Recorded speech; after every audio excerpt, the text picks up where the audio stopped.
belorin tolbe dahata betilin alale mbali je kan mbali muy kan wotonko tolbe dahata le membe kering alingantilin nyulula nyunu nata munela kambe dahan membe kering gafanyine nyama mbaliko ninyine belori jaliban na doya nyawe dahata alikuma betilin alale mbali je kan mbali muy kan wotonko ndolbe dahata le membe kering alingantilin nyulula nyunu nata munela kambe dahandi yo mbalikoma jaliban na doya nyawe mbaliko membe kering gafanyine nyama ninyine belorin tolbe dahata betilin alale mbali je kan mbali muy kan wotonko ndolbe dahata le membe kering alingantilin nyulula nyunu nata munela kambe dahan membe kering gafanyine nyama mbaliko ninyine belori jaliban na doya nyawe dahata alikuma betilin alale mbali je kan mbali muy kan wotonko ndolbe dahata le membe kering alingantilin nyulula nyunu nata munela kambe dahandi yo mbalikoma jaliban na doya nyawe mbaliko membe kering gafanyine nyama ninyine belorin tolbe dahata betilin alale mbali je kan mbali muy kan wotonko ndolbe dahata le membe kering alingantilin nyulula nyunu nata munela kambe dahan membe kering gafanyine nyama mbaliko ninyine belori jaliban na doya nyawe dahata alikuma betilin alale mbali je kan mbali muy kan wotonko ndolbe dahata le membe kering alingantilin nyulula nyunu nata munela kambe dahandi yo mbalikoma jaliban na doya nyawe mbaliko membe kering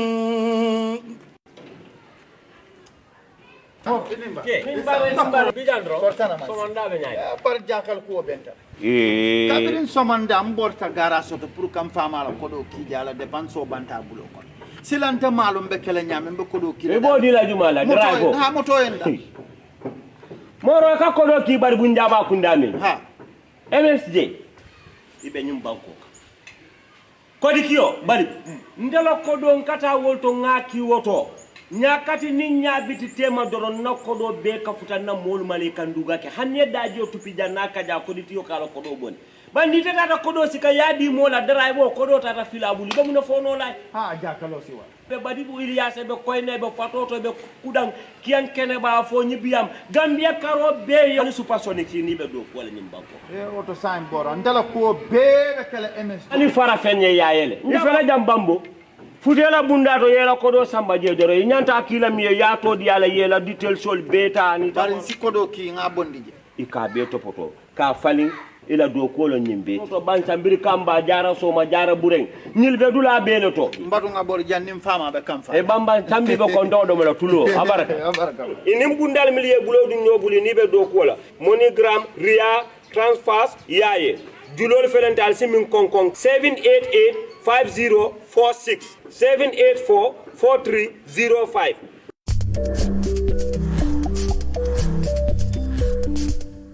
TAF Africa Global walle office da sona yarim ba sotalie ila madiba molo kono mimbe TAF Burfoot Garden silabaka nin commercial office holding in 24-hour security system la nata standby generator air condition conference room mi yalan ko ni la staff sul sala mitino sotoje ani fansum cash power ni atrebo office nyinin kam mi yalan ka warat ni atrebo office nyinin kam mi yalan ko pour mo lene taraje ta batala ni atrebo office nyinin kam mi yalan ka ni la doko be nyomoyla wotela nyiniro be dafa katun TAF Africa Global yenyin commercial officer le sotale la TAF madiba mall bumba kono mimbe Burfoot Garden silabaka na telephone bundal kumane ba memo 733-3363 733-3363 no hanika bin email info@tafafricaglobal.com alabaka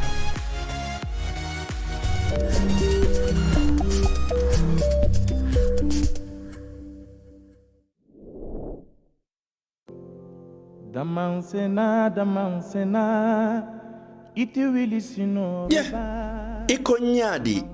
bulli shop extras li badi ngolu jakalo band bulli shop extras le nata mi yalon ko ifedali bulli shop number 1 balaje dorong birkama police station o nyati le wala birkama sate kono inata le de iko fengo fenniatra sola jora ngolong ikabele wafi anim fengo fenniatra wole nin channel lu kata ikabele wafi ando miyeto la kodia nie nyunulu say to bulu fokabang itol fango la technician ole kata foya ye mume be fixali badi ngolo wallan kamone batu nyin kudi mala ando ate bulli shop extra ye fanal sotale le mini yalon ko ike charge andu ike dem fanan enila remote olu inate fanal sifa be sotale mini yalon ko fanan ike londele walle kela e manna da wole ko adoptalu anin sola boxor mini yalon ko bolsi sabale katela walla bolsi nani ye table stanal sotale le do monde malu anin wara mambalu water dispenser stabilizer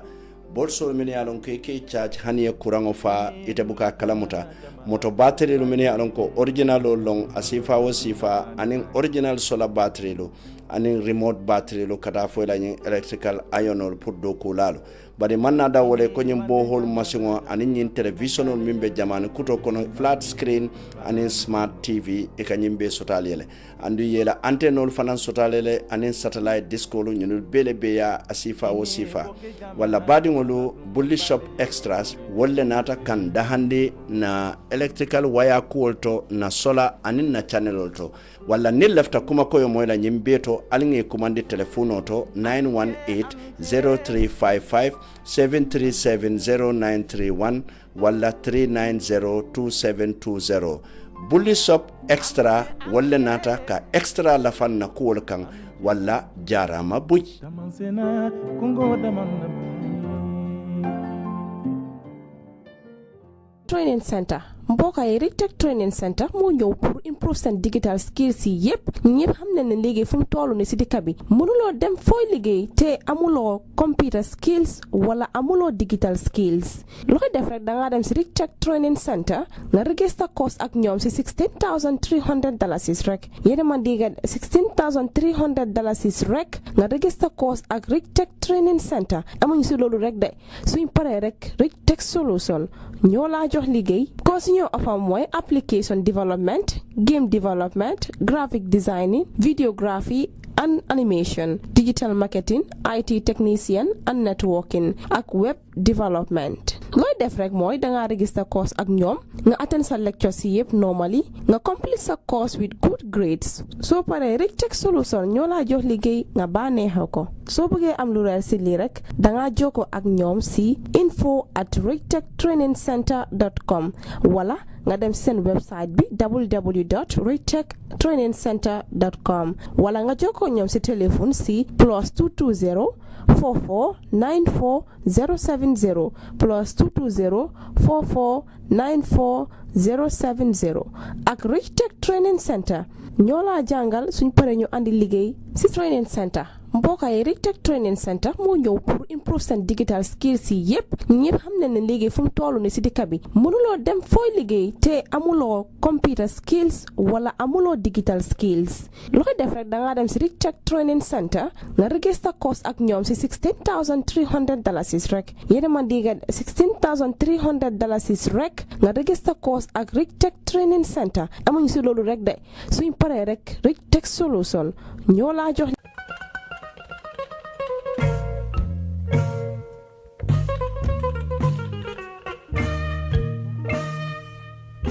kumo bantala ko electronics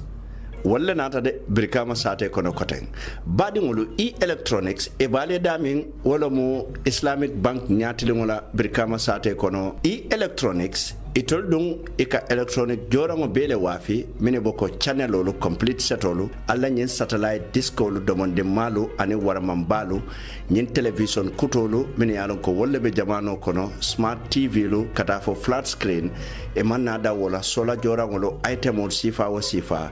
fengo fen naka dun sola kunto pura mara e ka belek bari man nada wala de kando warte ko air conditioner min ke la bungo kono sumayandi ani fengo fe yalon ko electrical jorangol long fanalu kata fo radio lu ani bluetooth speaker lu kata fo bluetooth headphone lu abele bije nka boliso wa fale na sifa wa sifa pasiran ferolu dispensalu blendalu katip frijolu kurla masingolu ani CCTV camera wala ka kuma koyo moy nyinko beto ali kumandi electronics 788-9398 618-9398 981-9398 tonya electronics jele mutadulate.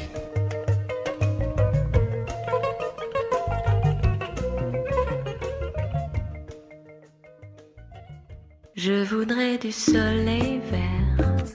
Badingolo ni amoy French touch wala famu français lu tati French touch e bale damin wala mu kiti sateti nyin kontena bale bije mi yalon ko fengo sifa bele bije e fengo mi yalon ko boko television lo frijolo la rangolo ani la matlalu kata fo kapetolo ani fole solo bicycle kendolo sofa lo alla nyin silam balu mi yalon ko sela no kan e manna da wala de ye foko jayo sifa bele sotale je mi yalon ko ni je doron e kamundala ko brand new one andi manna da wala de nyimbundal mi yalon ko ni e sorondore ka kumale kim wala mu floss dust e ka ofana sotale le kabirin palantero lo fo bundalu bari manna da wala fana ko gas ko kala ani wosen masingolo wala mo alla nyin ko la masingolte photocopy masingolo kata fo printing masingolo anin alla nyin laptop ko tolu min yalon ko wala be jamano ko no windows sifal bele anin container lo wala nga fero ke ngambori ni katanyo ya nyin nomballa Gambia alse commande 315-2384 746-1330 921-2207 baratol min yalon kalbe tubabu do ali commande plus 33-659-433820 plus 33-669-352670 wala French touch e manna da wala e ka fengol fanan sambale nanne kabonan France kana Gambia banko kan ali fensi fa o sifa soto fengol min boko bukono fengol lombang fo workshop o lombang asa be dile ya sambale nan Gambia andu mi yela ko dia ni afudandi Gambia wato minne e ka sambale foita mari fangola bundato ande manna da wala de e ka motol fanan soto le motol min yalon ko moto kendo le ka minulu wafi min boko Mercedes Benz lu Toyota lu Volkswagen lu Ford Skoda anin moto kota ngol min yalon ko wolle be jamano kan wala badi ngolu French touch wala nata kan dahandi Je n'en peux plus de t'attendre.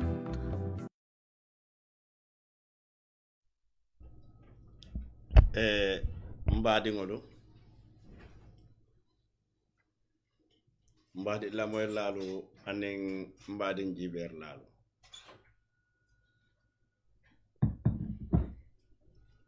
mobe dawoda kabirin Gambia fo Gambia e bantala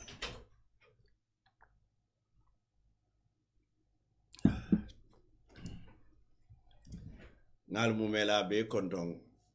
altola anale jamundan sanongono misilme ya konton dirola nemo anen kiso bali bari konton diro kola mbadi ngolo nsalu bismillah koten alfansum programme to mimbe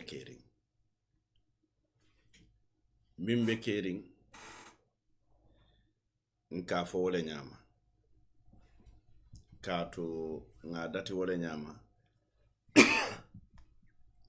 mba fo ka wole fanan ñama adum fanan ala subhanahu wa ta'ala la man sabayato doron mbe continue la ka banke wole ñama bar janni mbe dunna banke luto mbe la fila nyinne la ka programme datinin ate datinya kilingoma ndalta ka datinin datinyalu minna wolam nyinti ko ka datinin man satalla tola bismillahir rahmanir rahim katu ko atelum man soti kum fayakuno mi yalon ko ayendada bara telefona mum man soti man so mi yalon ko ay da fengo be dada fengo feng ni atara dada tale man satalla atele ya be dada bari wodada ruluto ala subhanahu wa ta'ala ay min kentoro hadama demode ama wo ke dafen kotay bayrin ntolo hadama dingolu dadaro kola en tolle tombo kanke kalifolu ti nyimbanko kan wala fengo fenni atara akamara nyimbanko kan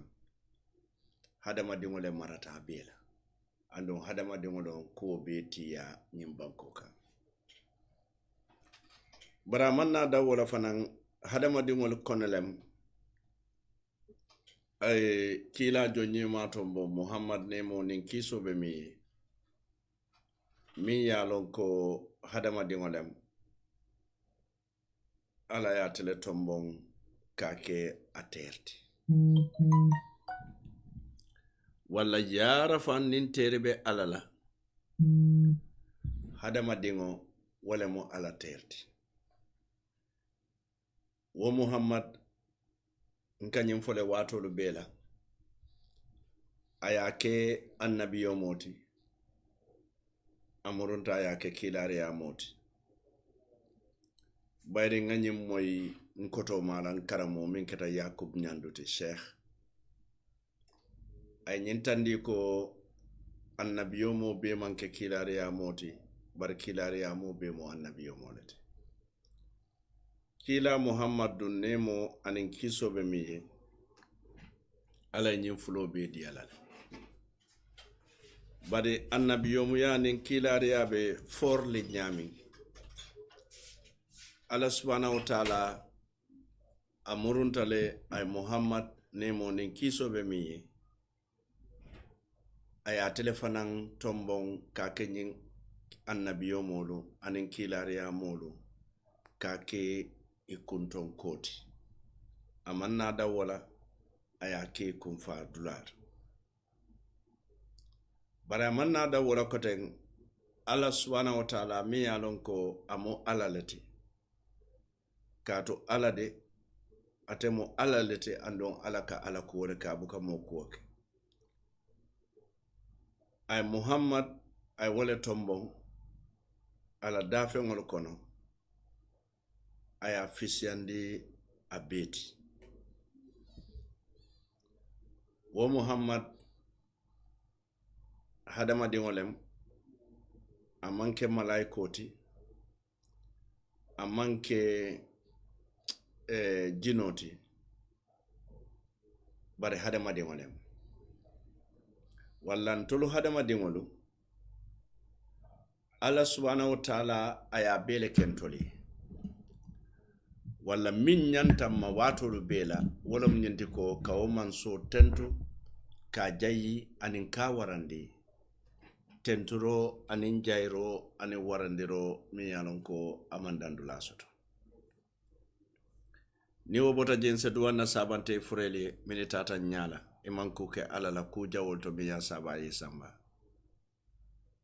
ntol fana min bi jam man ku kay ku kendolu to mi ya saba en to jam minulu tata iko wolle dahata kaatu woliye taadu laalon fokaba ntol min yalon kon tuta jan tol be kumpasu anin nyoso su minulu yalon ko tata ite fenke no lan tol yem tol min bijam bari tol min bijam nse fenke no tolele mi yalon ko asake non asake ya nafa ko tidi nte kodo kile no nte dumfen kile no nte marchandise kile no fengo fen material ta kile no bari min seta nyinulu beto noto wala mu duwati mune mu duwati dol safo man duwano hadamadi wo hadamadi kadiyamu ye duwano le kato ko hadamadi nte kere mi yalon ko anene mafo anyon hadamadi ngoyen so wala makoy wala duwa wala mnyente ko kafo man satallaye nso nyin kenye daniro wala mbese woke nole wala asabu mbenga woke kato ko momo be jibe rola nyen temboto ala mo kilimbe odulatod wala mbenga denga man satalla dani fo Allah subhanahu wa ta'ala ase nyemmolu men yalon ko wolle tatan tolu nyala mbalu mfalu mbinkolu nkotolu ndolu nkuolbe fase la jamol sonea ka folo na kunti ba fangama Muhammad sallallahu alaihi wasallam nemo be mi anin kiso anala dimbayalo anala saibolo anin misilme sabante fure to malu be fo Allah subhanahu wa ta'ala se nemo anin kiso ke dundi jannatul firdaus ne wobota je baadi ngol be murun na koten ka ala dana tele ko nga dane ne nga dana ben solale mansomi yalon ko aben sola ni nga dane andu aka dinna ka bodami nga buka banje wala o mansom ba dane la bi fana nyinya wala to mimbe keri fo asentanka dala masibo la nengola masibo kamurun ka dani koten fase manta ben nengola kairola ngamurun nga kando nyina bolo atele mum marioti atele ntolu dada aye lonka tambe mfangala wala nga kando nyina bolo atemi ye kando dada andu na lafita la jongo min kandala ake kere tombon jongo le kono min diata te alay wala ntebe mansata la mba danela fonte kundingo natul mume be fase mbe bulala wotombondir jongol kono abe menulu kandala katu ko mansata la ala na ya la jongo min kanda iblisa bu ke filindino iblisa do na korta la jongo na korta jongo min filindila na la waro na la waso a ite maride iblisa la talibol min boko hadamade ngo setano jino setano wolte filindino la adum fanan dunia la nyim palaso dunia la nyin nafulo dunia la nyin tobo kilinte nyinu kono min yalon koy se filindino ni nyinu be kortela wodo gonde malu mine boko sulu saji malu say sayolo anin kalabantelo anin nafikolu nin fasikolu kilinte nyunu kono min yalon koy se filindino kato mansata la wala ye kanda wala mbenga den ko den ngambulo day ate alaye barin fenno mu niya dane akadia yele andu min diyata alaye wala mun tolu jongol lamanta bengoti wala mun na kairoti dunia lakira wala nga dane bi fana na nyinya wala to nga datinin atele toba sene wala bismillahirrahmanirrahim fonsa kumfano ning alhamdulillahi rabbil alamin ka tentu ka jayi anin ka warande tenturo anin jairo anin warandiro mi yalon ko amandandula soto mbadi gambiyankolu ñinne mun na farda kuwoti ñin ñawala to min be keri tumala min na atol jiber lalu anil lamoy lalu ngal konto ngal tolla anal jamundan senungol mobe dawoda mba fulale ko al bismillah alfansu wala datu min be kering nka sata wala nyam andu ngabe kering nyamin dorom nka banke wala nyam katu ko minam kabirin yaya jamme bi janka fo wala nyam baro nata mba foka wala nyama andu nindo nata alala mansa bayato mbe kontinela ka banke wala nyama wala bidun analter kanun telon pamodu bojan ntelebe sirin ale nyawala to mimbe kerin television to anin su radio to home digital fm 99.9 bekama sate kon bidon nyinya wala min yalon ko wolle bulo ba koto sponsor la fannala wollo mo MSJT money transfer anin TAF Africa Global MSJ money transfer coming mbengalo nyamin ni ye wuleri ngoje doron ye bulur ni sore ni ye jamba kero neta munko je doron ye bulur ngoja kono MSJ isalon ko woddin kiralo andu be dula beleto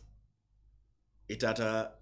dulan dinto dula ba saterin sate ba iba beloto itolu nyonta wole moyti ka kodo ki Gambia banko kon jam ni be gunjurle isa kodo ki badi moy kuntawur amanjare ka apparente sambala wala ka drive fo sambala ni be banjun isa kodo ki no moye basay amanjare sambala ba ni be basay fanan isa la kodo ki no moye le pipeline puraya ke ita lefta ke nyawonya wala MSJ dega e ba katakan ni wobota je TAF Africa Global badi mon mo be lafita kordale sotola korda mi alon ko se bunkendo loje andu wo bunkendo kono ini la dimbayal se bane ho sotoje bane ho diata de andon TAF Africa Global e la bungolu bane ho le bije bari ka dinkirale minta e ka bungolo dinkirale minto anin ni la fita bungola bunlorim bandingo wala ni atara e la fita korda kenza wala TAF kanyinul be wa fino yale so amunta nyinul la munna sponsoruti sainte fengo fenkela dron foka fale ko albismillah mimbe kering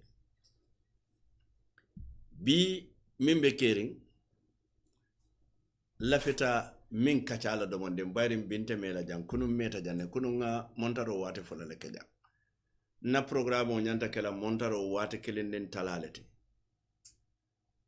nga wate fulake jam kunun na manager ya nyaku ya bake min keta Seb Umar Fofanate so wala mimbe kering ko la fana nyanta diamulo Umar yelde kato nin tambita nin tambita dura ka bonyele mo la wato domole de so I have to pay something to the radio but wo wahala kai wala ya sabu bi montaro wate killing anin tala nte tambila wala tedda salala de bari nte tambila so billa famin kajala wolom nyente ko kamolo hakilo bulande na kaito national documents ninko national documents asiata lede munemu national documents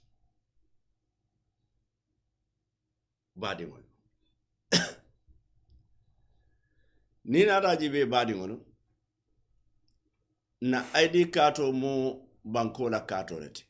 mo kilintante wote banko bele tamati luwale tamati yadi jumalle la wolle mo banko dingoluti nyin kamala banko dingol se fango sute yala ise nyanto sotono ila banko kan itol wuluta dami badingol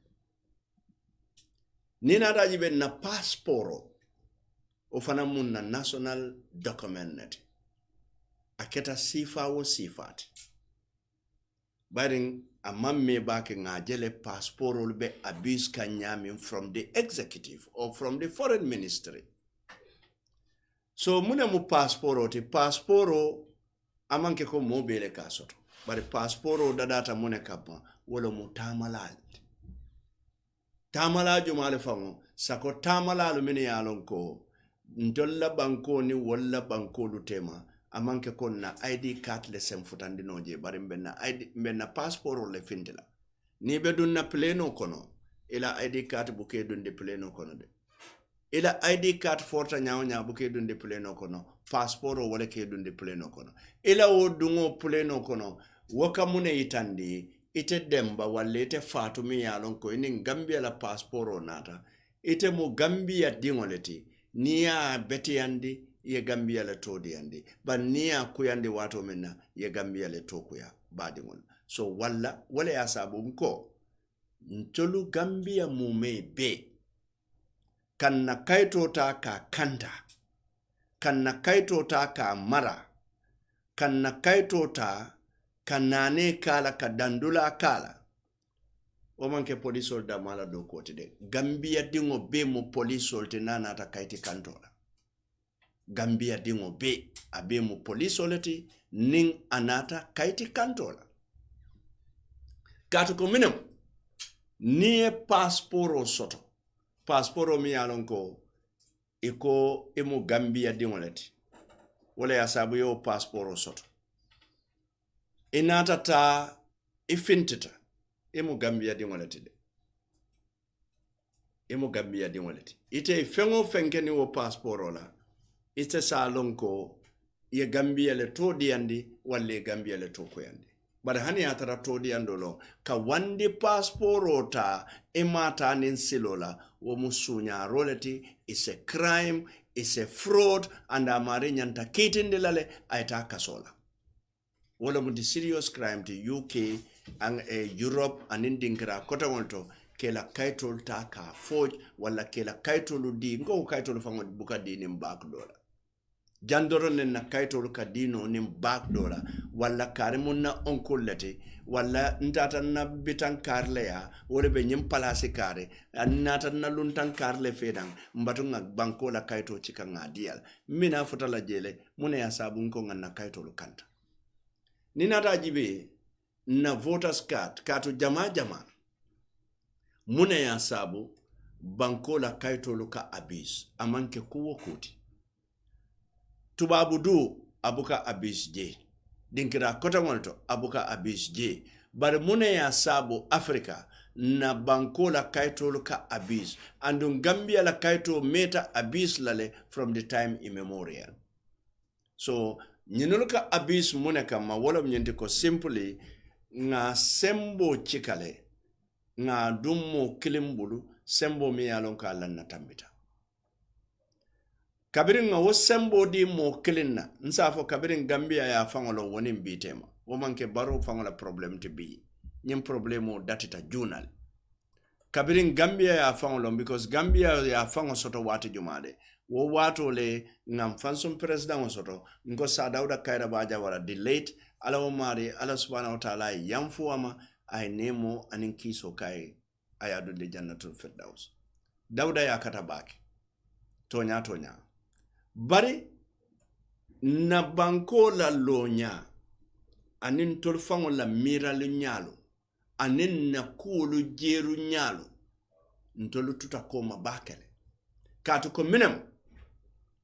nganna sembolu be chikale sembolu min be bentolu bulu nga be chika nga be di mo kelida nko wala mu di head of the executive ti nyenna mu president wati atele nyanta nyinkela atele nyin sembo soto imagine mol mini alon ko nyin design in toliye ni atara Gambia no long wala ni atara modo long wala they have a vested interest ye nafa kole soto nyin koto kabiri wato mi yalon ko ba translate la wala kabiri wato mi yalon ko ba constitution si falu dadala wo wato fana yatara Gambia karanna mansiya nga wuri nyaadi le tubaboli en suppress foy batata ninga ma moli je nim motolo mansakelo kamolu bebulu nga mera fo ko be danda woto. We have to give them power, but this needs to be reviewed. Wala na the CRC ila sembetala mansala woman ke ko is against President Barode. But CRC fangoye sepuro kenyamen sembol mimbe mansabulu hani bi adoyatale. E nyanta sepuro le menkela wo nyanta siala bake. Kato ko alaji be banko molu imagine. Gambia mu fuare banko let. Fuare banko mi alonko nim molu kontonta dolu jama e buka simang. Wala simang siringo buka soto simang mankiringo dorona kaso. Ni tata dula dolto. The city wolka simang buro ni nyebe doronela siloluka. You come to the up ikajele ko watu dolu fang simang kake is a problem. Kontongo is a priority but simang is a problem. But saying nko nga setepo soto mbe mol le tala do kuala. Wo molu mini alonko mbe tala do kuala. Wo molu mbe wolle kelan na mansakunda mbe wolle kelan na nyaton koti. Bari mansakunda la nyaton ko mbe president wole tombo na nga londi santo. Kome niko klopo doreko we have to choose the captain. Iko mbe nyaton ko le londi la. Sa ntolu mamira nga wo nyaton ko londi. Ntolu ninsi manta mboka kontong. Ntolu batabe larin kam fentem bulu na bungul be bonna na bungul be boila nin samalu nata silo tadulata kering biri nga wonyaton ko chika nga londi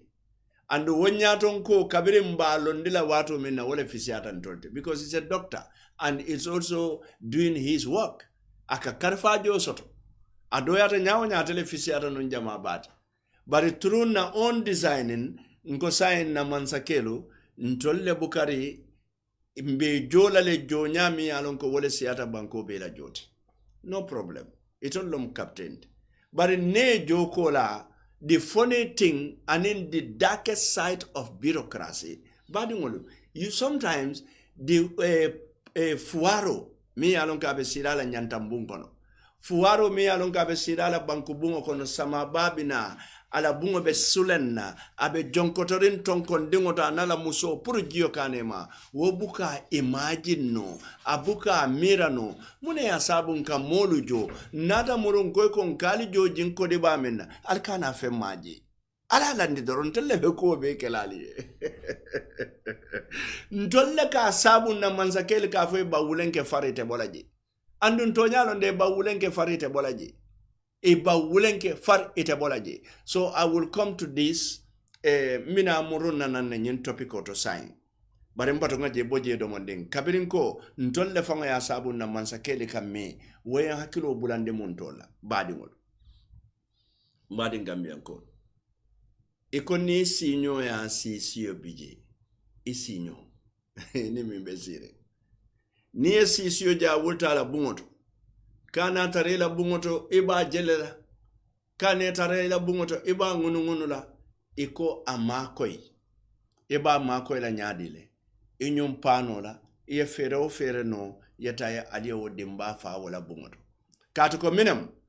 Wodimba mi alonko kajele. Ala la kuolon fonyo se fenole. Ite la bungo munyantangonda. Ite la bungo munyantangonda. Fonyo yenyu nyantankeso la ya tindi. Touch ila bungoto. Ofana edati kamala.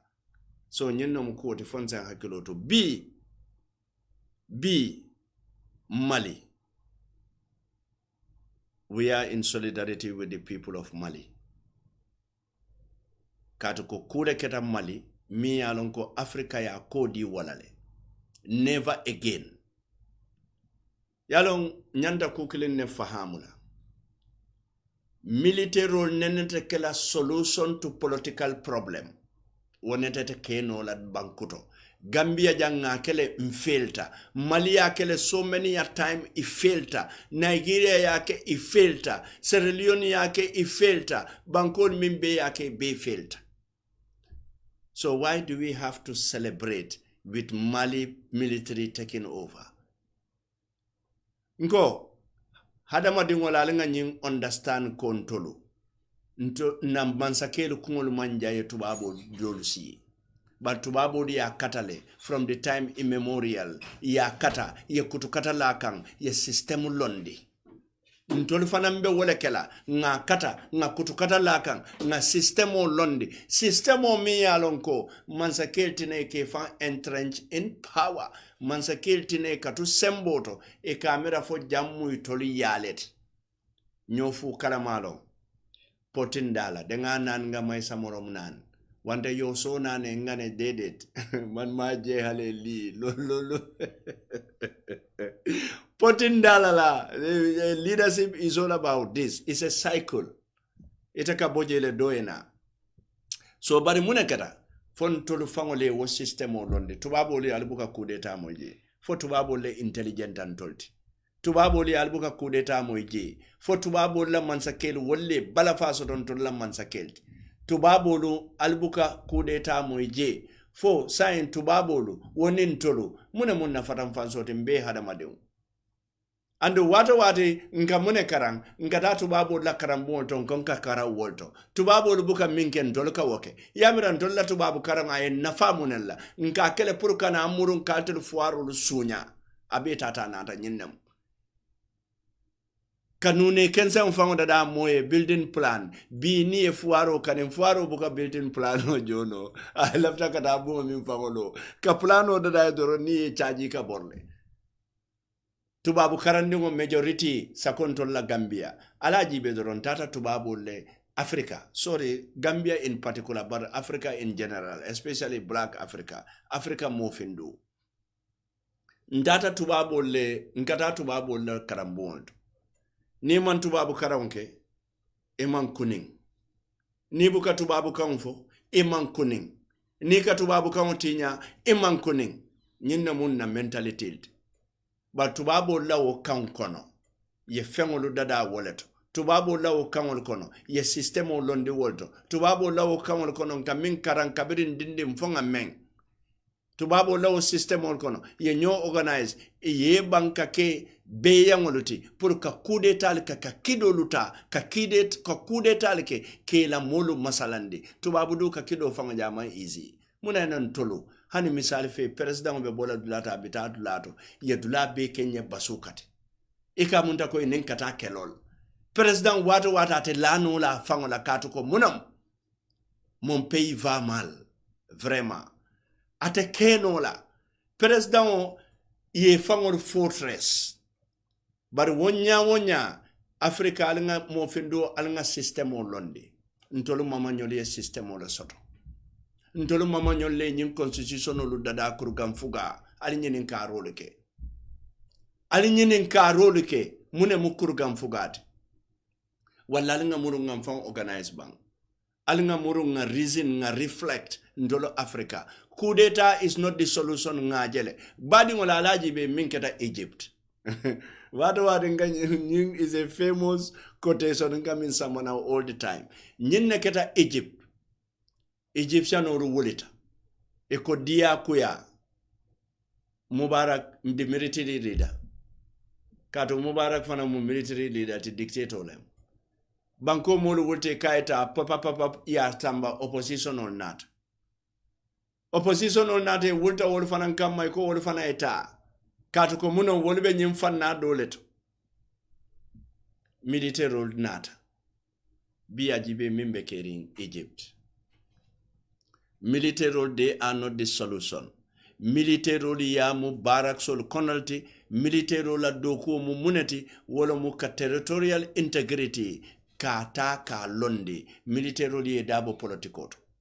andun Gambia mbe nyanta nyin condemn lale each and every one nyim banko ka tekela military nyamandi jang ikoite ka trial wallahi man sakunda fangotende ntolu population on le bal furaila ntolu yalo munebe ntolu bulu ntolu nyantale wise lale everybody wala ina nyin connected to my topic na carte civilian on la carte wala moy la civilian on la right civilian on la basuka civilian on la falindir lango banko kan through democracy wala mu carte kesote momo la fita falingo la carte kesolo muta bari mo kana try fan ka fa keta malile ha imaje min keta Mali wota keno la ja never again ate kala jam muk nenete nyimbanko chikala even a second ka chika kadi military la wala kadi fanitiyol la atran tolunga lo wolbe nyamin wota kala jam muk mo kane mirala mo hakilo kana kanga mo kana duila analysis kono fa wala be kala jam. So we are in solidarity with Mali. Malianolu to nyalo imeta wullale. So oppression nyimfana nyanta dannale ndesan Africa no mo findu batata Africa mo batata nyim uyu waya be nyim bata be nyim kuo be mo dandan na balu nyadoro mo dandan ibe balu la no nyadile mo dandan. So wale asabun sen hakilotu Africa mo findu ngake kilinti dalilo mi asabu nga nyen dundi nyim programo kono bi wala mnyenti ko Malian jamale ka nyim programo la moy Gambia jannom bang tubabu dulo njambang hani Mali fango ngalo ne ko Malian jamaka nyim programo la moy katu ko munem mol min nanga mo kante commandi nimbenna leso time la dol sen commandi na bona Mali e ka min fango fo wato dolo mbuke la mande ka kan faham bari safo nyen kijibe YouTube nyin dorok so wala tonya mbali fe Maliangon bari ngata domanding alkana la militaire la si nyajelle militaire nata Mali inata ina follow kala ya betinya yana fulan jankele ya betinya militaire kilinda Mali bije min kungo fata Mali wala mujumati wala mo amani tumani turete bari mune nata ke o fangala mune alma jamfa alinga hakilo to mo findu ngamuru nam back to the topic na national identity bari ni muna inanko national identity kumatale Gambia jambi janne na banko ya invade muna inanko ya na banko invade katu kominam nkan na national identity distribute ni nyami karinate ya be kungo bari ni immigration lu kakachale ni alkalo lu kakacha ni sefo do lu kakacha bari nyim problemo be tata nata Gambia na nyinkaiti problemo be tata nata abe center to one position because of nga power mindi incumbency la fo aka sabu president wala ka fonya ko bari ntela mo incumbent and what's wrong with that nitela mo incumbent jelle knock out from the elections. President ya bondi. A president mu incumbent let. Ngo mimbe siringelo. So nyimpa wanga mindila nket ni bina mansayala wato mina fembu keterebulu because Gambia nene man president soto mimu fankamati be fuar. Jawara birimba kala mansaketi to nyala be doku walale. But ala category mu fuarolti. A man from nyin sate fangotonde jawara bota muntole barajele jawara wato mbatala a poor man from barajele yaya jamme nata jawara bonde yaya jamme a very poor man, a very broke man. It's not even a poor man, it's a broke man. Wo wato lavala for military lieutenant loloka jelle soto less than 3,000 by then 1994 yamrande fama wasi ande back ala fo military lieutenant loloka jelle soto do because first class all wato nga do jelle mini alon go 600 700 with their guns be kidin na samata bali be bala bari kodo man soto bayden telephone bele ya moy ko wata chu e ka wole dila bara goto mi alon ko lack of vitamin wala na yaya jamme famo birabina mansayala wato mina because of that wata chu imaje rata toyo min babala and so forth wato ni jama baje rata toyo le gatare bala idala jam datu le gatare parare de so ikabalo no ni o fo militaire do le ka fo no amanke wote somonda lif ni no lo infonyo men cafe but no so nga power minta nga dila kamuneke nga ngeke commander in chief nkoy ko fenko fele military be battle lekot police be battle lekot altolle ka army chief of defense staff ta altolle fana nyanta ka police IGP ta nyimbe nyanta ka falin Gambia la constitution fo molo birin wato diamo be kera alman nyin ko mira ba president wana IGP ta tele ka IGP ta do ko wala IGP min diata president wa be wala kala army chief of defense staff ni atara president wala ka tombo wala min diata president wa be wala kala so be nyanta nyin non la hani mom fangol toto it should be subjected to parliamentary whatsoever but na manke wonyama doron is a problem nyine asabu na IGP ka kuke mi alon ka ni luwa manta nyine asabu through history nga army chief of defense staff or jele bini alon ko order mini wala nga jongola soldier be operate kan alongside the army command army alon ko wolibe kerine but these army generals couldn't even do anything because munamo itolla livelihood itolla salary anila promotion depends on the president of the republic so nyanda hakilo tula wota so wo power membije nata murun koten nga jobati la itele la josiata banko bet ye mira capital kanyen doku kola mbingi ye mira masongol wolset bidiko chikalo wot ndesana ali ajele ali yahudu business minuli yalon ko wolle kasi air conditioner kono file be nyati don la computer everything is nice namete ko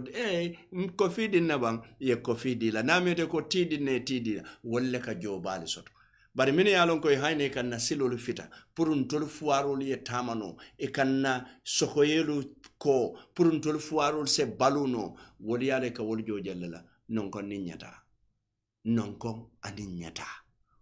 nyin non problème od so on tolbe develop la no nyaade ngobe ci kan wodi president la nga nyin joba kata ngodi yala ngay ko la nyin joba ite fem mala jede katun tolle be la tisanna ntolle be sukuro kala je ntolle be sukuro vani fanan kele je ntolle be mburo sanna ntolle be bota kele je andu yeddi wodin soton ntolle be nyimbe kele ay ye musu futu ntolle be nyimbe kele ay e barindi ngol mimbe be bulu ntolle be nyimbe kele ino e dindi kota ngol mimbe be bulu ntolle be nyimbe kele psycho fano nin kumandi jelelal mimbe be bala somonda ntolle be da samandila tilibula ntolle be domorindila suta ntolle be domorindila andu nibe findila mbe moto dile lale mbe muruna mbe mola ale kanne mi alonko look at all those luxury in a poor country like the Gambia in a poor country like the Gambia ntolu dega yamira ntol lafetale pour Gambia ita nyato bang ntol nim manke president wolte wato menna nka nyimbe jele binde felembe nyimbe jibe kan nyen nakaron mimbe be caring against the vast majority of the Gambian poor people but nintata yenke mansaketi nin ala manta benye nse mfango je ngafo isina ina kembale konyo ko yalon baro ajibe ka jonu nyennela bar sain laftale ngito jojena nin ko no nte okay na jobe lafta 10,000 da male ka fanyi inna dillahi wo me security threat let yesilande follow iko is a security threat ni wo kedoro be bondi la jan president mo ko kedunia kon ila jola increment is your financial security and you so you start ka tambal for sako nyinel min ya ko graduate in America badi mon ka ko wala boy de jing graduate min boda America dictionary le be bulu se fu mbalo nyolo anin graduate min ya ko boda Angleterre nin dole be diamoro wolo akonye ko you see that land is my paraphernalia okay what is paraphernalia akonye my brother you are a journalist go and check in the dictionary nata ngamiro wodo la defo mo wodo lo poro bari ngoto nyato nyi American graduate na mineral monkey bed monkey bed but to be honest monkey bed but na American graduate dama dantal long most of them are advisors to His Excellency. That's my paraphernalia. So ntata nga Google kono jibe nga keje parafanele. Ayalo ntata muna taraje. My private belonging. Wala mfanzunta. Nga muneta easy ndila nyoba simple ta. Purunsi nalo mimbe keri nga moga. He. Kari fanan karanda de buhaba long. Ite mu buhaba tika mimfon tolo buka amoy. Ila o buhaba ya nafale. Ika kuma kambali mimfon buka femmoje. What is the essence of kawukuma bankambali fontole? So imagine ko nga kodo bedila ibuka fensang ibuka lopitan nko kodo ibuka fembondije e kamurun koten la tama o tama nka kodo chika ngadira andu yaro munebe Gambia ni nata dore ka fanko toleke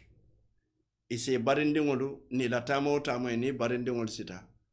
ini ila friendsol dingol sita so ntolla fuarlo leka bata katane back wheel nyindon katane front wheel la in a smooth way front way katu ko munam e ke buda government delegations lekon nim modu bi je dingol manta america bi jam be kata l'hôpital kilingol mbe kata marché kilingol mbe kata karambu kilingol iketa ministality keta president of the farakat yenyu dingol bede ko United States of America dingol hayne be moto balu sanna moto be falen na ko dendiko in Trump's land you know so wala yasabu ninyin kudi ma bebe kerinte pamodo munali amira ngo baken lu nek rek jamala buga baken lola yusu wade yusu moy suma ki yusu lon namentoti in wolof ako baken ko gis rek jamala buga ha baken jamma rek la buga because hadamadi wo ila fita monel la ila fita bane hoda nganyen sembo be ci ka ngadila ni bina nga red carpet land ngike very high profile ngike demigods ngike everything that human imagination cannot reach. African leaders, do you think they will go? No, iba wouldn't kefar, they will not go. They won't. Itita fereng ibang nga leader min be sote be ko iba wouldn't ke mantala from Jawara yalo ninko Jawara iba morga bonjere pa modu wonten to yaade ye technically aye banne Katunin Jawara kombe jila. Wallahi president wenam na jile ke la decision no be make le foi pare. Yana fo kombe jila le. Ale ajibe do Leopold Sedar Senghor in Senegal. Kabila akabe dila. Fenkol wulta premier ministro nana modu wulta kadung almamodu kan kadung catholic priestolu kan kamani botolu dila ka kodolu tuse kan. Demondin Senegal be bankruptcy. Kaukodo bedi almamo la purita Senghor dana kane fonyo. Iko Senghor ite ni fonyo. Senegal be kela nyadile. Bar Senghor ye hakilo bulandi monel. So ninkelo nyawonya. Bara koiko dans le livre du Saint. That is the book of the prophets. Muhammad sallallahu alaihi wasallam. Mune keta sedna umani kele Jawara nyentema Khalid ibn Walid muna kete tema atele be no kelona barbirin Umar nata ya bondile I do say nanot because you cannot rely on one person. It has to be branches. So ni na de ya jibe fanan Leopold Sedar Senghor nyene foye nte bitale bi nintuta jam because al konte kola modo tina nte kola Senegal sans Senghor. That means Senegal without Senghor. Le Senegal sans Leopold. Senegal without Leopold. Akoy ko nin sasa mambondali bulu saya sembondali bulu wala linga modu guru mini bekala je mala kumo moy. He contested election and won. Then from there, 2 years later, tutala kulto atata say France ako abe resign. Let them vote for PS, and that is Abdou Diouf. So wala nanka fo ko Jawara la wato la ni nata nun Jawara kan katu ko muno ngalo nate bayla mol min yalon ko ila interest lebe jawara kan nin jawara te wolta kala fenti mansawo mansala wato la katara jele mol le katare bala modolu min yalon ko na manke woluti wol dolte kala fenti andu wolle la diamo kasiyanak wolle la motonye kasiyanak wolle la tajirente yal kasiyanak so fonsen hakilo to wasifalo so jawara balanta yaya nata yala ate musibo la da ko 1 billion years barala sibo nyin corrected de tonya yaya ala professor ya wato donon kan nka tonye de wato donon ka fo hey ba tonya professor lem kato munam professor yat ay min fonye nka jele aman ka beti de kutun kanno lem bara ay kudo fo nyanga wol jel akabe jarru la 1 billion years ando nemma hakilo to man daji ko falen yaya be jarru la for so many years in absentia ma for physically abinale physically is impossible but I mentality min tumbulu the mentality imagine the reforming of President Barrow imagine minul bekere the mentalities ngaje janne doya fo janne wolong Baba Job used to threaten people Sol Baji used to threaten people ani mo kotama inata labanya dile those are example but mo kandol be APRC le mini yalon ko hani B they are APRC hani B ye horomo nim bunya soto jang and they meant well to help this Gambia no woli jele so ninko APRC do la manke ko APRC bele jawyata no in a group mo bete jawyano la na finest APRC total minialon ko my admiration for them ne kano anene lafo is too much and they are still jamme because they have a purpose hadamadi ngo nyanta lo kan kungole sotola hadamadi ni man lo feye fengo bele ke samba wala na jikambu siata ikatu float la dorom bolo babali mo samba damindura ke float world so wala nga lo kuye dunia kono let us have a mission let us have a purpose ntolla life is not a big bang theory as imagined by the pagans and others ntol ale yon tulu dadale for a purpose that purpose we have to live and let live. Hadama dingo nyantale kabalu. Kato hadama dingo nimam balu kuja. Janete balu kuda jid. Nyine ya sabu, president wale nyin sembe bali minsoto, ibuka la fika boje. Jamme kaba, baro nata kwenye mbe sanji sabala kilaji. Mbe o sanji sabolu tarandila doron baroko, adiata miya kuyata miya, mbe lule kilaji. Anu nani njama mimi na fana mbe balandale bari njambu balambanku lete balambanku kabungolle ya dati nati i balanda e komo jamme jawara balanda jamme balanda je e komo mi jamme bondi wor fana balanda hayne ka na moto ni na timbalo bude kam de tel na Senegal le do ko la Gambia algoni je e komo ko ka ba wulengete sela sai e ka Senegal la internal do ko le ki Gambia ka moto bali muta ka yirolo muta ka fo yirolo botan tolla ya atol kan tolla fengol min bi dundali ya ndel man na mo ni nyanda tala jede nga fengol do muta nga fo nyindonu fana bota jan yajel okay no problem sisla so nin kumi yalon ka be lari wonyama nyenne ya sabu ni tata fo jikela teta annene hakilo bakan ne jamme ka fo ko jinol be carte fay la nyele jina buka carte fay katun del buka jina register wo jinol wollo njumati wollo moluti akaminu register ye wolle la carte jani wala na tide kunte ba mbenga je janne jamme jiranta la tabulo kaka fo where are those 300,000 voters wo carte wuli kebe sabolle atara woli janeta so ku koto bukake ku koto lekake imagine nga reportol soto konna ID katolu ibe di kam ibe molle tala ke tol safe kata ID katolu nyini nada modolu moy mini ya fonyo ko waliye projet ko le soto projet ko mi yalon kata da fo $3 million pour que ID kato nyini moliye ando nyemu forma APRC let APRC be broker nyami faka sabu ko batambe dole ko do beta muna na nyema wo $3 million o chika di APRC so that APRC se kato lu dada bari wo mo kidimo nata ya tanina ko to lebe ko fanga investigate kan bari nata o kuma kilo mo ko wo manke to nyate kote so nyu kai iba fala dum iba fala dang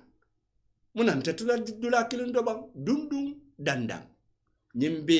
nkonka hadama dingol le hakilo sunya Gambia ko feada so wala Gambia mina layno yalla kato ngafole binta tambila 9:30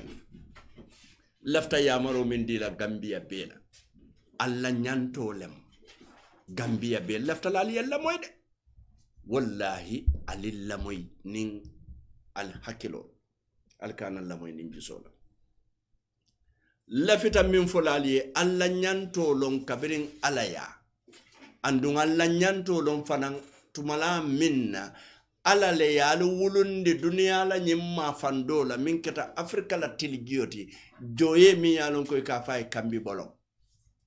ala le yatol tombon ayalu sambana njang atelo yalo mune asaba woke ndamalo atol malo bari wo ala subhanahu wa ta'ala kabiringa yalu sindi jang ay banko le fene ali ay doluke duma anata ay fengo kali al hawa kono anata murun ay fengo kali tintol kan minul mubalti ani minul mu yirolti ani minul mu munafan kotangolti fengo fembelarin Gambia la woto walla muneketa wo mu Gambia taleti Gambia tamu Gambia dingulu taleti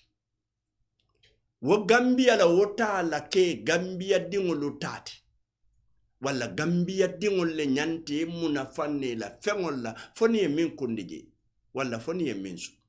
nyine ya sabu ni tata tubabu do banko lukan ela kaitol ka control katu ko munam Gambia din jumala be la fila luntango ye mara kotay andun nin kaito dita mola biya sanjit muwanne sotali na kaito chikali ya diala kata na teri atale abe futala sanjitan na ni lulu watu minna nakita politikola saya fela sutiyata keke mansaketi aliye na mural ka mamboja woka fitino le sabu wala na kaito aitanin silora banko la loi yen protect le ayen kantale ayen sansang ayen sembentu ya banko la loi wala mnyente ko karte fayo binate mela momo abeda la le foy signo le mbang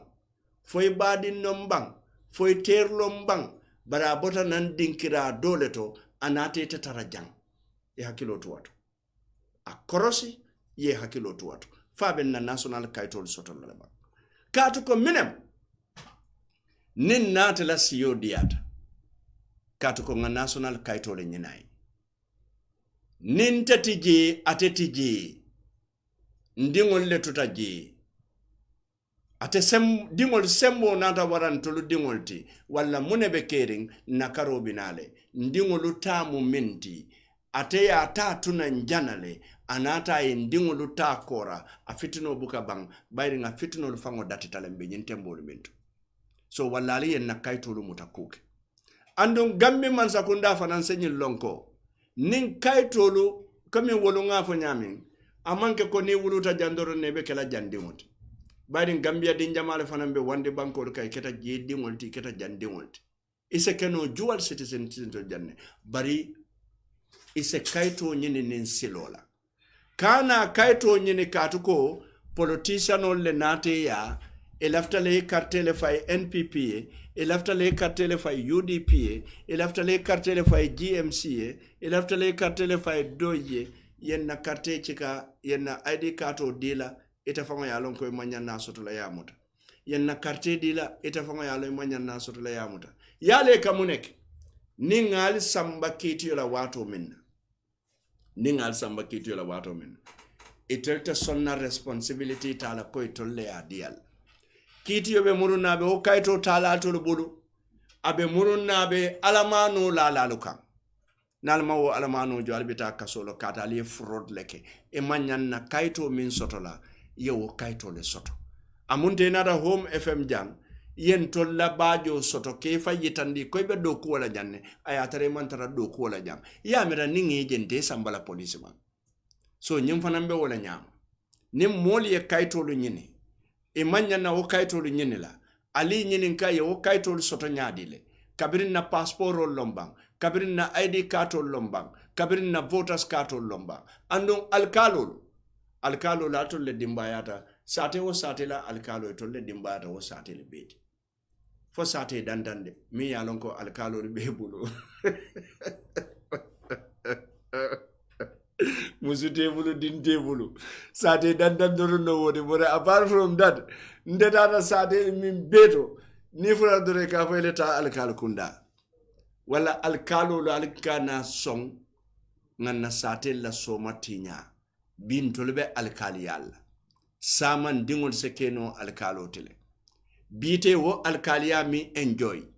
iseti fala singole kan wala na bikita alkalot nyenne ya sabu gambia alkaliya betan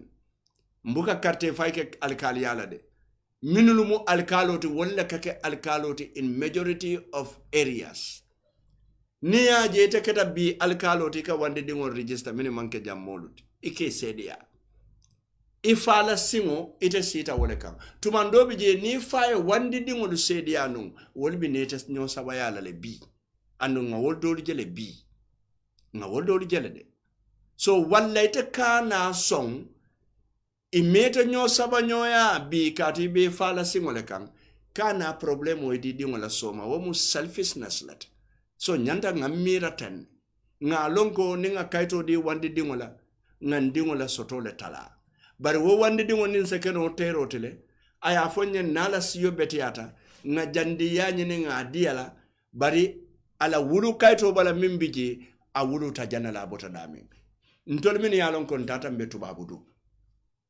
hani e kaito soto ibe sila bena hani la passport e wulu ta dami ka wala keje e wulu ta birikama la ha bari mu Angleterre dingolte yalo wote keno la technically ite wulu no la birikama yeta wulu London bari nga modi jele mini yalon ko British pass be bulu bari ila wulu dulal mu birikama lati ila wulu dulalu wol mu penyamlet ila wulu dulalu wol mu bansanati ila wulu dulalu wol mu baselati muna nan tolta wokala bari molu kane ka kaitolu sunya jang abe ko nyin alkalolu muna nin alkalo min sedia wato dolun ka boy immigration olu kan nin alkalo li min sedia immigration obe o balan nanu nyaadil anin politician oli la interest ngajele immigration oli data ke chika be dolu bondi la jana be dolu bondi la jana be dolu bondi la jana but we have confidence na immigration director minketa sidi turet ntolu ngan jikitala latala anu ngalong abe doku kendola ayalong amalong gambia dingol ba fula sidi ture inimbara sidi ture ibe doku kendola immigration mballa doko jekan bari nyin kalabante ya min bebe kering abe tata nata abe mu these politicians let and ye banku ja janita ikeda kar wala e ka fo radio le banko lu jani e ka fo fenko le banko lu jani politician o banku janita politician o le abe jani ka tu tolle ka modu kampandi through recession through corruption through everything that you can imagine. But ni lota platform oto isala rajolu kang yala fendolu kang nyunom kote membe kere wala nga hakilotu jandimbe layno yella in 10 minutes 10 minutes da mambe layno yella wala bar jandimbe layno yella arabu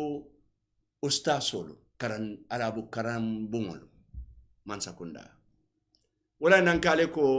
misplaced priority kakodo chika kadin tol media la arabu karandi ngolu bijang arabu ticholu bijang mini alon ko tichallem katu nyen arabu karambo won min be bijang gambian kolle biji nko dindi ngol kanta karambo ustasolu bije min ya lon ko walla jobe mune bala o dindin walla ta kata to man sakunda buka subvention deal and they are part and parcel of this country fengo fen not idabije but because they are Arabic ibe wole karankan madrasa be dolu bulane wol buka fen soto bi ali ye jelle allocate wolye for me ya lon ko abe allocation o kala budget o mamburi njay fo bira tebe o kala fatela dindin wolte dara anyi natale atela dindin wala special ustaso le soto esu okono so wala man sakunda be danila al ustaso le fanan alila ko mira karambungol be sorinne e seita suwol kono be siring inila dimba yalo e daltale ka wuri kata do kola ekejo bari nyentembo to afede corona nata man sakunda ko dindin kanata karambungoto ustaso lu batata na meta ustaso dolu be cikaro kala dani malla alande katu dimba ya lebe bulu manyo benengol be bulu bini yalon ko nyanta ka dasa modila e nyanta ka kondongo dila e nyanta ka sima ngodila al ngam mire tol fan nakola nga min moy doron no solo koy masoto nga min moy doron ticholu ko ten nga min moy doron junior doctors ko ten nga min moy doron nutrition ko ten womo anoda delte bringa nutrition for doron womo anoda de Gambia food safety quality one of the most useless department in the Gambia mi yalon ka nyanta burukala le yenna kodo ta ya safe but we'll come to that another day. So wala badi ngolo tumala na apelta on ustaz jalolu fana yenki eko kar jalu kar lulu kullite bankoka kar lulu manyo bitite bankoka kar lulu hewte bankoka jalol dun alale yaken tolu make jaliyamo alala keroleti jele muila balodulati iko ngafo man sakunda edukare ay jalolu fananji be jale kunda bari jalolu ba talala jamini adiro wode wo injakale bake bari diro wole kumayata jalolu nal ko ye fangolo organize se fangolo organize no kati tata dawda e jale kebale soto je ye jale kordale soto je mi yalon ko mu ciosanol ma fa jëm faye jalol de hanide mawolo fode fambula kula nyoro mawolo fode me jalol le la minu la ke mu jaliyat me wala me min kala dron nga telefono yele 6399130 bi nga fajanente mela jam binata kacha doron la nga nyo hakilo bulandi ko wala mine yalon ko wolle be kering wala 6399130 mbodo nga jibe wala tol mine yalon ko albe whatsapp la tol ben ko la mina wala mu 7343125 wala mu whatsapp ote albe command la min altol mine yalon ko albe whatsapp atet se command no 7343125 nalien command wala dron alben sotola hansa dron modul okay hansa dron budum nga kolla follow sotola badum wajibe jumano okay assalamu alaikum wa alaikum salam yo mbadi bismillah to di madum de madisisa busumbala yo bismillah programme ko no sisa yo me kon do no baage la programme ba ko baage mo kende fa la fa diamla comme ma sakunda la carol bismillah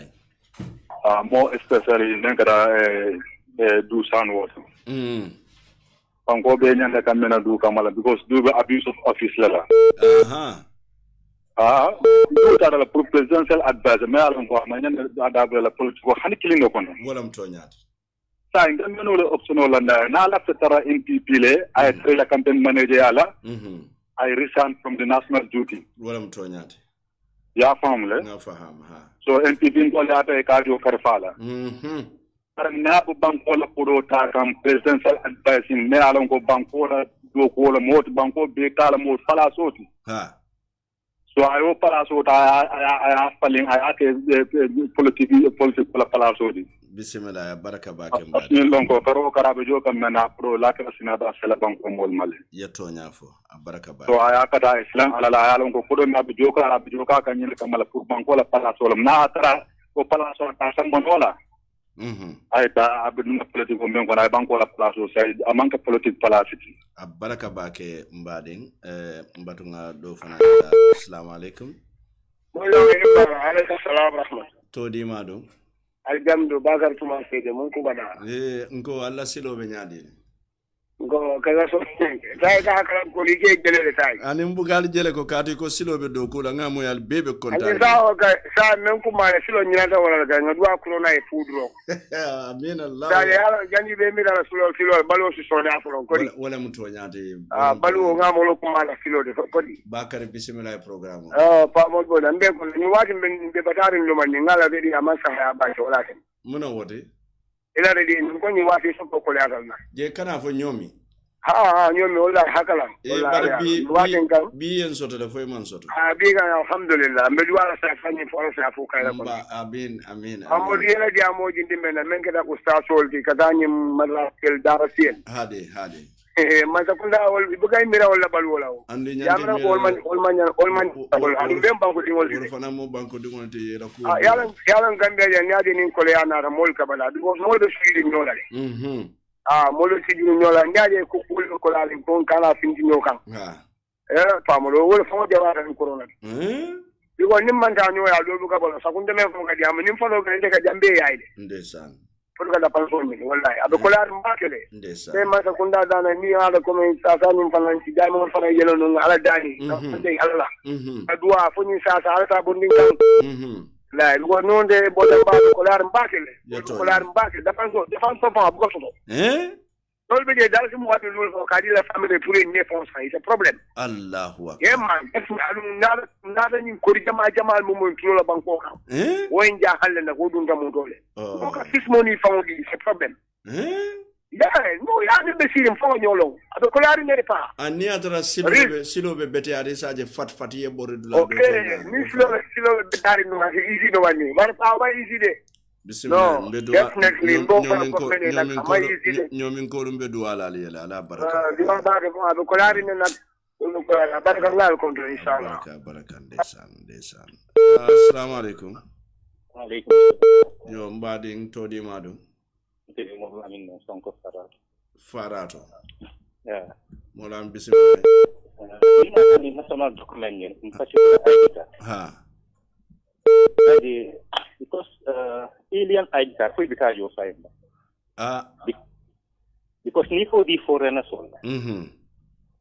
masakunda ka fenno dus and elita je gambia non every month to civil servants will be taxed you so they should look into that. Okay. Because ika jelefang true that not need a certain areas person. Ika non-Gambian village. So near ID card wala. Iko institution will be able to work dola. Iko be able to work dola ha. Ika tax. And then fine. So Gambian will be jealous to protect their national. Bismillah baraka bake. Sai mbadu ngata diaspora. Assalamu alaikum. Alaikum salam. Pamodu. Naam sefo dudu sonko. Senembara. So mbol be kontana. Famo keda kontante. Akada famo du kan kunu la kunu programme very interesting. Alhamdulillah. Biara bake ye minifo ye kumol le fo comme ça ntoma mbegum fanaye. Wala nyindi ko ikaw mena yomi bi yomi lungo samala bala dal wala mtonya lo asa hakil to because ku buka lama jawra na ra janno bataji ya jamina ta jang molu ay mol so min yalan ko de wa edin an abedin him ko bela bi bu ko wol to moy mok hakilo do kunu buka moy bi nawo chansoro adomon adama man teregi anim molbe je min halon ko ibuko wolto moy wolam toñante so adomon doma life bolo nyama sama naman teregi anim mol sakeno barna abetinya sama place na ratinya apa duralde de toñal la to yamaro dia ala baraka sefo ngay tentu ngay jayi hansa ndom badi ngodo mbe kolla dantan netala dron mbatu ngaji be fonse whatsapp or fanan jibe no bare binte mela jang assalamu alaikum assalamu alaikum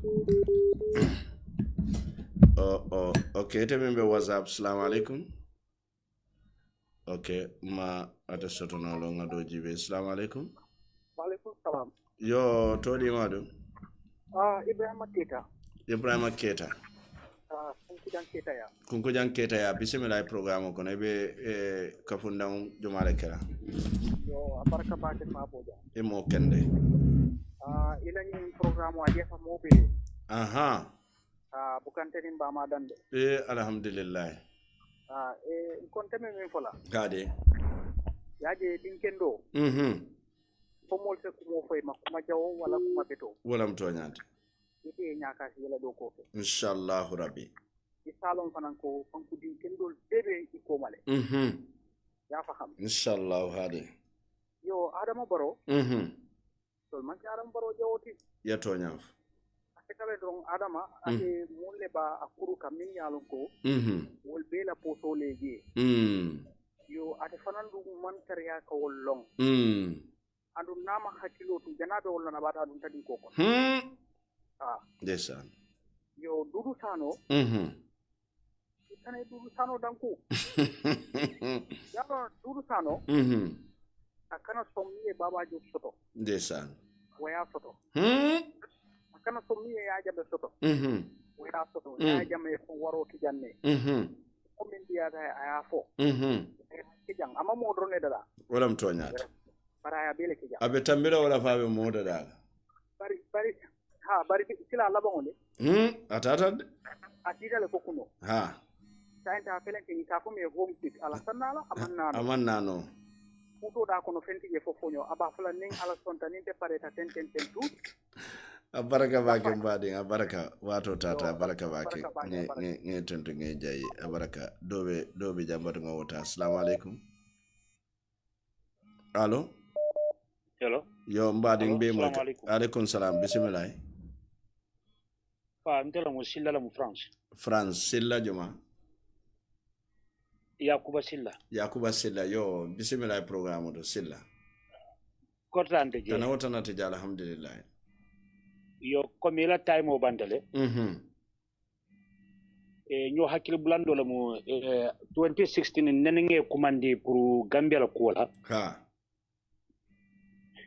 comme moto la insurance ko ko ñoko ba programme ko la bari imannaake hakkilo baka fo comme ni harmarin dolbe je ni mantama ko dolbe je bukela nyanto lilong wala mtonyata comme etela moto ben tela moto no etela moto takki ko nga badi yafo eda kam men sara insurance kam ne joytema kat nene ya fo yen abe ko ni tela moto yende takki yen moto ko motinya faylo ni tela moto kono abe tela moto kono ya franchir ka me yaram pili na samba insurance ya ba say gambia din ka insurance men sara insurance tiol mo ka mun sara mo la moto ma gambia ko meta nakaro kono mbade imeta insurance sara la bar insurance bu kam wala moto jo sanji tan si la moto insurance sang mu mebe bari tela moto intela moto garasi e ka fali nga badi ya so da mar sa insurance kam le jojo wala bi jande badi ya fo wala bi jam yo sani ibo nyanto le tan la gambian ko la ko itela ka insurance men sara income tax ni insurance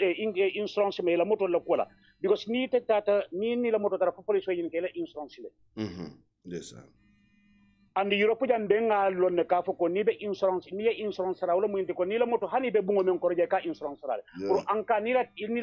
ila bungo la tiyo sota mo kan jio bonta kan e sa insurance sa jo jan ndolobe jam fare wala bar inshallah ila nyindiya mo beti ata bake to mando je abediya mo yo bar ko me moto wala ka insurance le bari moto wo insurance o fam mo fen ko le ti ka fa nyaadile dinne mo to la sisela wala wo insurance o buka mo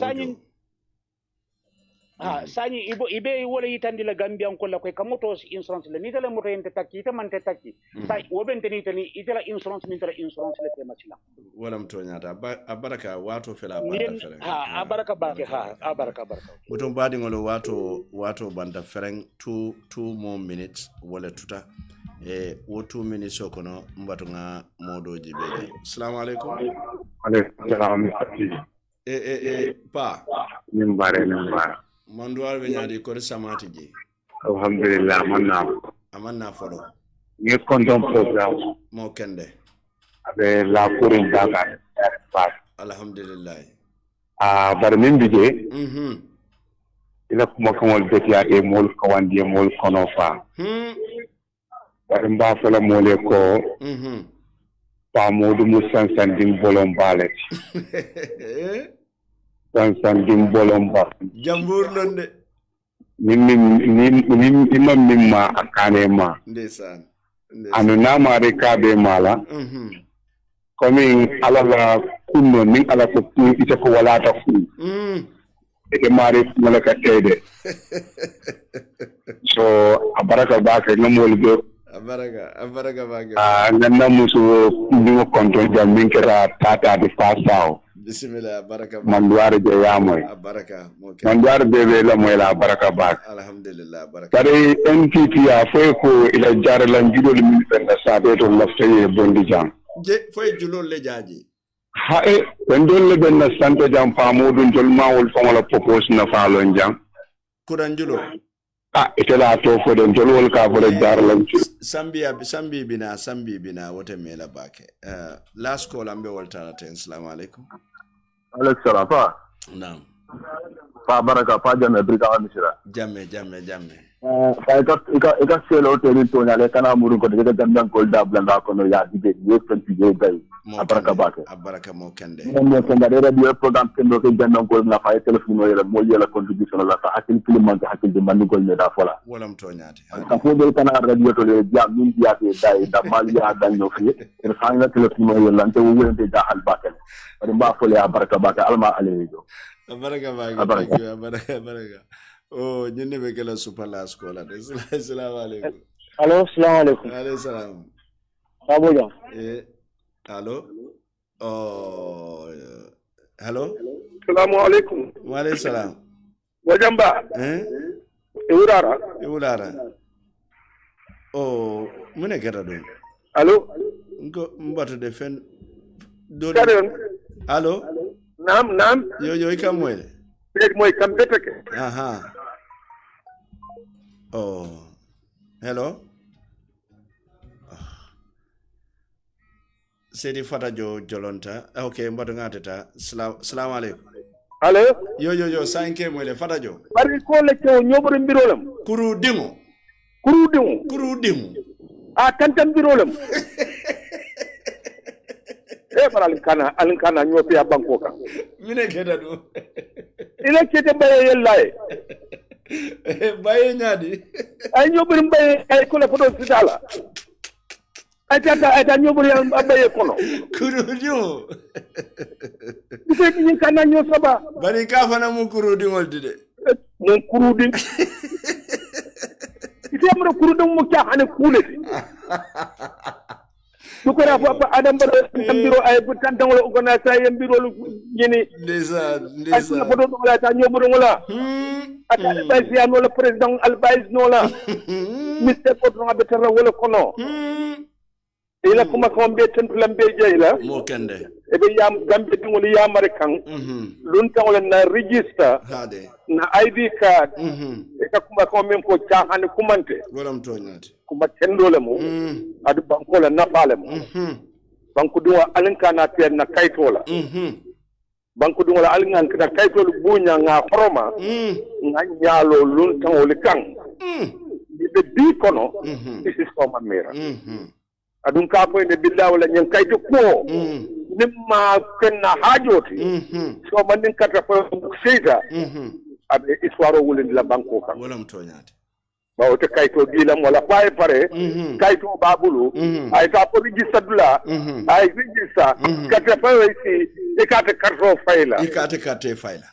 ha ma ko be wulla banko kan ma kambe wulla gambian ko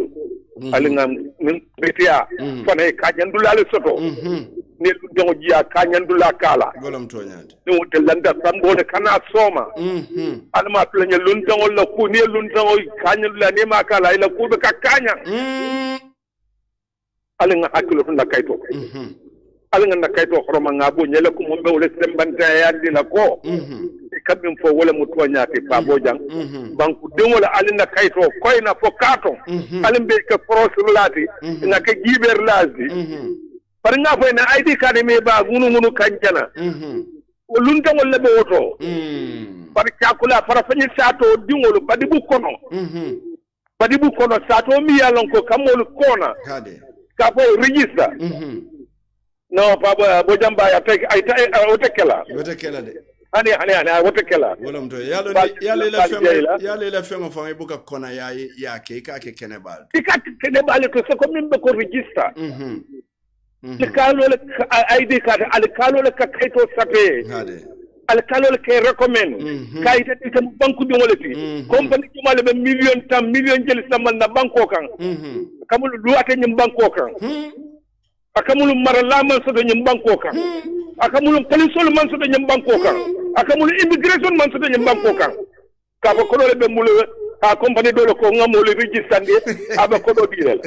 ay ala nga fiya bula banko ala nga sobe wo mu kalabande ya man kambala ala la kenno ala fo le ke biro ay kula fodo de lay kuru diwo ay tan ko sa tan biro yala bravo ay Fatema alman sala kayro la banko kan amin allah alma tem ko sabat la banko kan amin allah oh bravo tata budum badi ngolo wala ketan na last kolati bayri nga fo janne nin tambita wata bu kadi yanna manager so arkana te blame ale manager blame medan na janne bare bi commune dalta la nyamen dorong fonsenyo sembentu ya figo mane ala channelo al se register no jele anytime ka kibarol jibe kibarol min yalon koy fonita kibarol min yalon ko tonyal dem e fonita e se jelendi bari se kutano e jele andun kata le random that shows the neutrality of mbe minkeka wala bifanan figo mba kola natella barbadi ngolu kamanso tentuka jayi ka warandi tentro ani jairo ani warandiro mi yalon ko amanda dasoro tuwa mina bifanande na nyawala nga datine atuba senu wala nga minda na bulu wala mfonsa kumfane alhamdulillah rabbil alamin afele nga programu ke fo mfotata kumfa watu to mang ne wala tanafo wala alhamdulillah rabbil alamin kamanso tentuka jayi ani ka warandi tentro ani jairo ani warandiro mi yalon ko amanda dasoro biide mini yalon ko wolle bulobe na nyawala koto mimbe kering wala mo MSJT money transfer and TAF Africa Global. Mini yalon ko wolle mutako masingol to Serif Samsidin Bojang atelebe sirinye mimbe kering television auto Sheikh Umar Fofana atelebe sirinye su radio to 99.9. Ntekundingo Pamodu Bojang ntelebe siringali nyawala to mimbe kering andung mbale kamera nyatidungola aning microphone wala badingolu mbedan na janne fonen ala mbe niyo si samota fanana bayri bi fanan mimbe kering nga wala sata wala mimbe kering mbe wala fola mimbe kering ka fo wala nyama salam na gal ko nyaadi bi mun we kering numbi UDP leti eta nyante yo lalale kaye ko adama baro lafta menna wo national development plan to wo soto nyimbanko kan wala nyanta kelantel UDP ko jala fanko da bu sen nim balanda kata no jenna manta dum nimmen ko abe kala wala ila national development plan abe kala obstacle okay sen laido ta ba dumbe ni laido ta la president adama baro aha UDP betola kavoko national development plan we are with you every inch of it kaduko delta jala yemmen hamme gambia banko he ntano belo momin ka diama ka bibi lo mbida VR nga jiwe lo Full circle back to Stade Saputo, Montreal and Toronto. There were a lot of calls to look at in this game. Wallahi itani adama be atel be fun lañu masa kunda ko le albebe kala do ba tan nyim banko ka nga tapale ya bulade okay sen dawo mun ñin diamo be samana ka dite la yido tal nun ko ma sen mun ñin diamo be samana taw ni mo le la bi be sino la ha wada won kuma saltarim balti wo wayen diminne adon tanu kunno la God don't catch monkey molle alna nanko dabo ko bi mo be sino la ko da mo ne wild tin ko hani dabo bantinga mera mimbe je mo fo mo le folode dabo sen kumo nyi afoto mun dolto anakita jimal le nyala lafta ko lon sen ñin kuma fota président ñala jeeto ibe ke jele fe ke sin wulindi ministre be jele ke sin wulindi non almanya na jelle ni no ministre almanya na sila o nyama ka jelle almanya na jelle o mo mbeti ya mo buka sika ki wa jelle dabo foy ko nyaadi alfa nanta mala o nyaade ba yodi pinkolo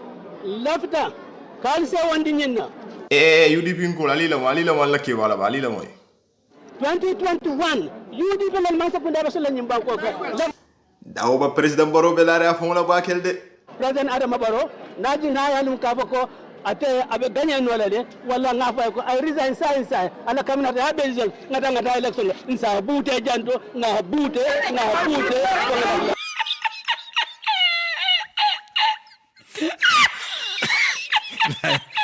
ok c'est allo sen adama baro la moy sen ate dandala la bon di nga ko soron don nate kan mo me alan ko gambianko ndilon gambianko be la president e mo UDP ba e mo APRC ba e mo GDC ma be la president muna ke ne problème so de kada police station no bentele ko muna ke de kada ji so mo be mun dila dimbayal ti banko be ison tamma e man so mo be mun dila dimbayal abe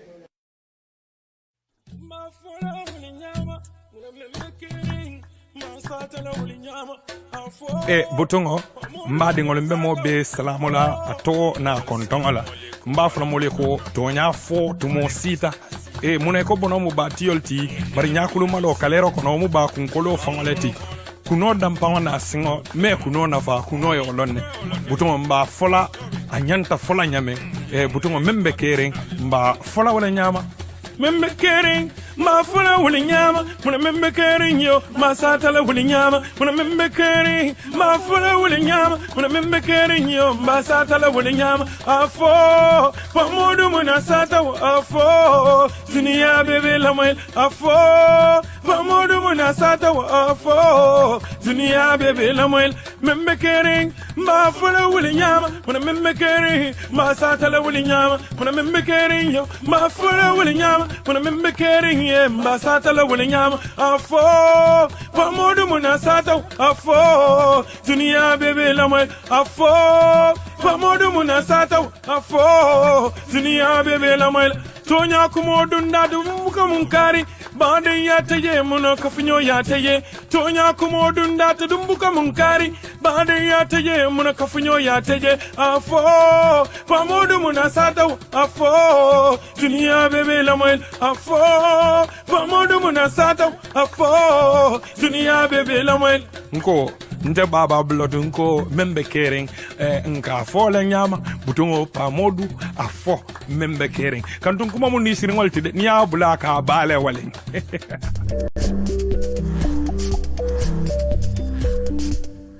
TAF Africa Global walle office da sona yarim ba sotalie ila madiba molo kono mimbe TAF Burfoot Garden silabaka nin commercial office holding in 24-hour security system la nata standby generator air condition conference room mi yalan ko ni la staff sul sala mitino sotoje ani fanson cash power ni atrebo office nyinin kam mi yalan ka warata ni atrebo office nyinin kam mi yalan ko pour mo lene taraje ta batala ni atrebo office nyinin kam mi yalan ka ni la doko be nyomoyla wotela nyiniro be dafa katun TAF Africa Global yanyin commercial officer le sotale la TAF madiba mall bumba kono mimbe Burfoot Garden silabaka na telefon bundal kumane ba memo 733-3363 733-3363 hani kabin email info@tafafricaglobal.com alabaraka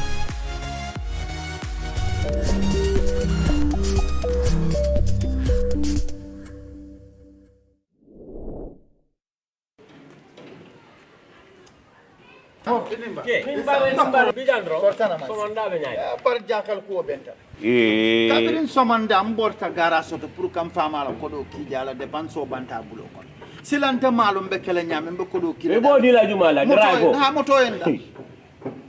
moro ka kodo ki bar bunjaba kundami ha MSJ